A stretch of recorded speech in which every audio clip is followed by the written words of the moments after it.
जय गुरु जी। शुक्राना गुरु जी, अनंतम अनंतम शुक्राना। ओम नमः शिवाय। शिव जी सदा सहाय। ओम नमः शिवाय। गुरु जी सदा सहाय। संगत जी, शिव महापुराण कथा प्रारंभ हो रही है और आप सभी लोग बड़ी प्रेम भक्तिभाव पूर्वक जिस कथा का श्रवण करते हैं और सभी संगत परिवार के साथ, आप सभी भक्तों के साथ शेयर करते हैं, इससे आपका तो पुण्य बढ़ता ही है संगत जी। साथ में जिसके लिए आप शेयर करते हैं उसके भी पुण्य के आप भागीदार हो जाते हैं, इसलिए आपको संगत जी डबल पुण्य मिलता है। संगत जी, आज का अध्याय प्रारंभ होने जा रहा है। गुरु वंदना के साथ आज के अध्याय का श्रवण करेंगे। गुरुर्ब्रह्मा गुरुर्विष्णु गुरुर्देवो महेश्वरा गुरुर्साक्षात् परब्रह्म तस्मै श्री गुरुवे नमः। उपमन्यु द्वारा श्री कृष्ण को पाशुपत ज्ञान का उपदेश। ऋषियों ने पूछा, पाशुपत ज्ञान क्या है? भगवान शिव पशुपति कैसे हैं? और अनायास ही महान कर्म करने वाले भगवान श्री कृष्ण ने उपमन्यु से किस प्रकार प्रश्न किया था? वायुदेव, आप साक्षात शंकर के स्वरूप हैं, इसलिए ये सब बातें बताइए। तीनों लोकों में आपके समान दूसरा कोई वक्ता इन बातों को बताने में समर्थ नहीं है। सूत जी कहते हैं, उन महर्षियों की ये बात सुनकर वायुदेव ने भगवान शंकर का स्मरण करके इस प्रकार उत्तर देना आरंभ किया। वायुदेव बोले, महर्षियों, पूर्व काल में श्री कृष्ण रूपधारी भगवान विष्णु ने अपने आसन पर बैठे हुए महर्षि उपमन्यु से उन्हें प्रणाम करके न्याय पूर्वक यूं प्रश्न किया। श्री कृष्ण ने कहा, भगवान महादेव जी ने देवी पार्वती को जिस देवी पाशुपत ज्ञान तथा अपनी संपूर्ण विभूति का उपदेश दिया था, मैं उसी को सुनना चाहता हूँ। महादेव जी पशुपति कैसे हुए? पशु कौन कहलाते हैं? वे पशु किन पासों से बांधे जाते हैं और फिर किस प्रकार उनसे मुक्त होते हैं? महात्मा श्री कृष्ण के इस प्रकार पूछने पर श्रीमान उपमन्यु ने महादेव जी तथा देवी पार्वती को प्रणाम करके उनके प्रश्न के अनुसार उत्तर देना आरंभ किया। उपमन्यु बोले, देवकी नंदन, ब्रह्मा जी से लेकर स्थावर पर्यंत जो भी संसार के वशवर्ती चराचर प्राणी हैं, वे सब के सब भगवान शिव के पशु कहलाते हैं और उनके पति होने के कारण देवेश्वर शिव को पशुपति कहा गया है। वे पशुपति अपने पशुओं को मल और माया आदि पासों से बांधते हैं और भक्ति पूर्वक उनके द्वारा आराधित होने पर वे स्वयं ही उन्हें उन पासों से मुक्त करते हैं। जो 24 तत्व हैं, वे माया के कार्य एवं गुण हैं, वे ही विषय कहलाते हैं।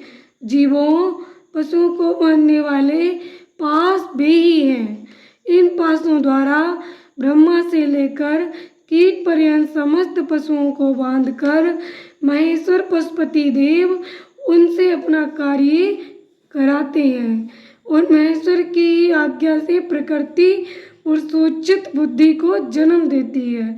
बुद्धि अहंकार को प्रकट करती है तथा अहंकार कल्याणदायी देवादिदेव शिव की आज्ञा से 11 इंद्रियों और 5 तन्मात्राओं को उत्पन्न करता है।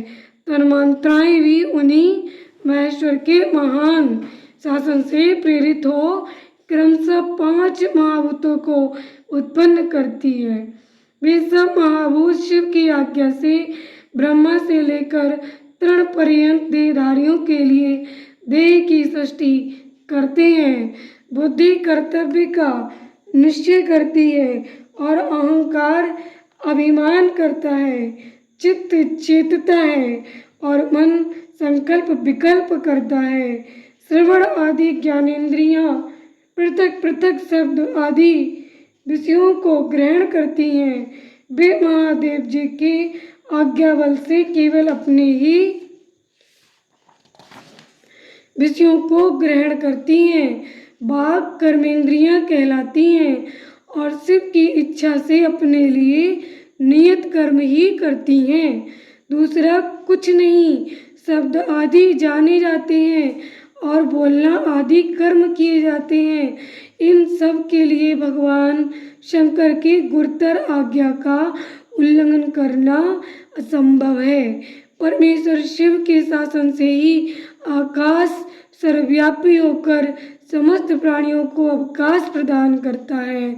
वायु तत्व प्राण आदि नाम भेदों द्वारा बाहर भीतर के संपूर्ण जगत को धारण करता है। अग्नि तत्व देवताओं के लिए हव्य और कव्य भोजी पितरों के लिए कव्य पहुंचाता है, साथ ही मनुष्यों के लिए पाक आदि का भी कार्य करता है। जल सबको जीवन देता है और पृथ्वी संपूर्ण जगत को सदा धारण किए रहती है। शिव की आज्ञा संपूर्ण देवताओं के लिए अल्लंघनीय है। उसी से प्रेरित होकर देवराज इंद्र देवताओं का पालन, दैत्यों का दमन और तीनों लोकों का संरक्षण करते हैं। वरुण देव सदा जल तत्व के पालन और संरक्षण का कार्य संभालते हैं, साथ ही दंडनीय प्राणियों को अपने पासों द्वारा बांध लेते हैं। धन के स्वामी यक्षराज कुबेर प्राणियों को उनके पुण्य के अनुरूप सदा धन देते हैं और उत्तम बुद्धि वाले पुरुषों को संपत्ति के साथ ज्ञान भी प्रदान करते हैं। ईश्वर असाधु पुरुषों का निग्रह करते हैं तथा शेष शिव की आज्ञा से अपने मस्तक पर पृथ्वी को धारण करते हैं। उन शेष को श्री हरि की तामसी रौद्र मूर्ति कहा गया है, जो जगत का प्रलय करने वाली है। ब्रह्मा जी शिव की आज्ञा से संपूर्ण जगत की सृष्टि करते हैं तथा अपनी अन्य मूर्तियों द्वारा पालन और संहार का कार्य भी करते हैं। भगवान विष्णु अपनी त्रिविध मूर्तियों द्वारा विश्व का पालन, सृजन और संहार भी करते हैं। विश्वात्मा भगवान हर भी 3 रूपों में विभक्त हो संपूर्ण जगत का संहार, सृष्टि और रक्षा करते हैं। काल सबको उत्पन्न करता है, वही प्रजा की सृष्टि करता है तथा वही विश्व का पालन करता है।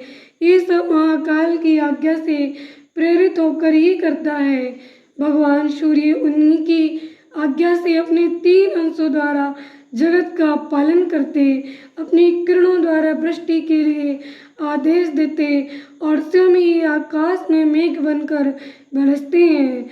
चंद्रभूषण शिव का शासन मानकर ही चंद्रमा औषधियों का पोषण और प्राणियों को आह्लादित करते हैं, साथ ही देवताओं को अपनी अमृतमयी कलाओं का पान करने देते हैं।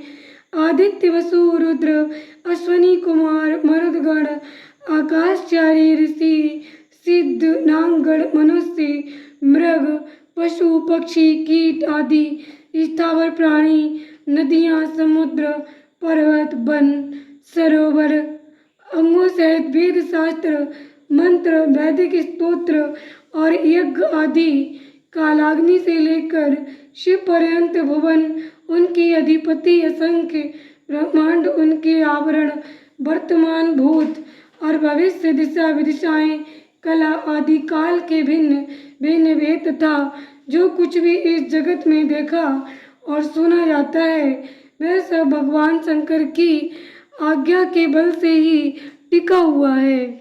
उनकी आज्ञा के ही बल से यहाँ पृथ्वी, पर्वत, मेघ, समुद्र, नक्षत्रगण, इंद्रादि देवता, स्थावर जंगम अथवा जड़ और चेतन सबकी स्थिति है। जय गुरु जी, शुक्राना गुरु जी, अनंतम शुक्राना। ओम नमः शिवाय, शिव जी सदा सहाय। ओम नमः शिवाय, गुरु जी सदा सहाय। संगत जी, आज का हमारा डिवाइन ब्लेसिंग से भरा हुआ अध्याय संपूर्ण हुआ। हम सब ने बड़े ही प्रेम भक्तिभाव पूर्वक आज शिव महापुराण की कथा श्रवण करी। गुरु जी की असीम कृपा आप और आपके परिवार पर सदैव बनी रहे। आप आपका परिवार सदा स्वस्थ, सुखी और समृद्ध रहे। जय गुरु जी, शुक्राना गुरु जी।